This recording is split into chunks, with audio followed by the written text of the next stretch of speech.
خچر والے مسافر کی داستان۔ خچر والے مسافر نے اپنی کہانی اس طرح شروع کی۔ یہ جو خچر آپ دیکھ رہے ہیں یہ میری بیوی ہے۔ قصہ یوں ہوا کہ ایک دفعہ میں سفر پر گیا اور تقریباً 1 برس کے بعد واپس آیا۔ آدھی رات کے قریب میں گھر پہنچا۔ جب میں اندر گیا تو دیکھا کہ میری یہ بیوی اپنے غلام کے ساتھ ہم آغوش ہے۔ اتفاق سے یہ اس وقت جاگ رہی تھی۔ مجھے دیکھتے ہی اٹھی اور برتن میں پانی لے کر اس پر کچھ پڑھا اور وہ پانی مجھ پر پھینک دیا۔ میں اس وقت کتے کی شکل میں تبدیل ہو گیا اور پھر اس نے مجھے مار کر گھر سے نکال دیا اور پھر میں گھر سے نکل کر در بدر پھرتا رہا۔ شام کو ایک قصاب کی دکان پر جا کر کھڑا ہو جاتا۔ وہ کچھ ہڈیاں اور چھیچڑے میرے آگے ڈال دیتا اور میں انہیں کھا کر اپنے پیٹ کی آگ بجھا لیتا۔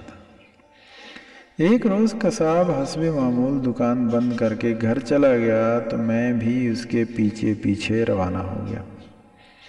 جب ہم گھر کے اندر پہنچے تو قصاب کی لڑکی نے مجھے دیکھ کر پردہ کر لیا اور باپ سے کہنے لگی کہ یہ آپ نامحرم کو کیوں ساتھ لا رہے ہیں؟ قصاب نے ادھر ادھر دیکھ کر کہا کہ یہاں تو کوئی دوسرا آدمی نہیں ہے۔ لڑکے نے کہا کہ یہ جو آپ کے ساتھ آیا ہے دراصل یہ کتا نہیں انسان ہے۔ اس کو اس کی بیوی نے جادو سے جانور بنا دیا ہے۔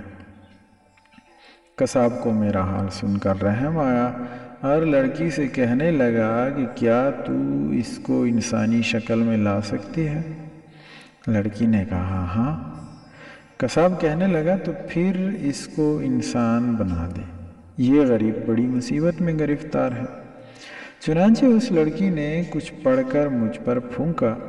میں اپنی اصل حالت میں آ گیا۔ میں نے اس لڑکی سے دستبستہ عرض کیا کہ یہ تو آپ کا بڑا احسان ہے جو عمر بھر نہ بھولوں گا، لیکن اتنا کرم اور کیجیے کہ مجھے کوئی تدبیر بتائیے کہ میں اپنی ظالم بیوی کو بھی سزا دے سکوں۔ لڑکی نے کہا اچھی بات۔ پھر اس نے کچھ پانی دم کیا ہوا مجھے دیا اور کہا جب تمہاری بیوی سو رہی ہو تو یہ پانی اس پر ڈال کر جس جانور کے بننے کا حکم دو گے وہی جانور بن جائے گی۔ میں پانی لے کر اپنے گھر کی طرف گیا اور موقع پا کر اپنی بیوی پر ڈال کر حکم دیا کہ خچری بن جا۔ یہ اسی وقت خچری بن گئی اور اس وقت سے میں اسے ساتھ رکھتا ہوں۔ جن کو یہ کہانی بھی بہت پسند آئی اور اس نے سوداگر کا بقیہ 1/3 حصہ سزا بھی معاف کر دیا۔ مچھیرا اور جن، یہ کہانی سننے کے لیے اگلی ویڈیو دیکھیے۔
ہے۔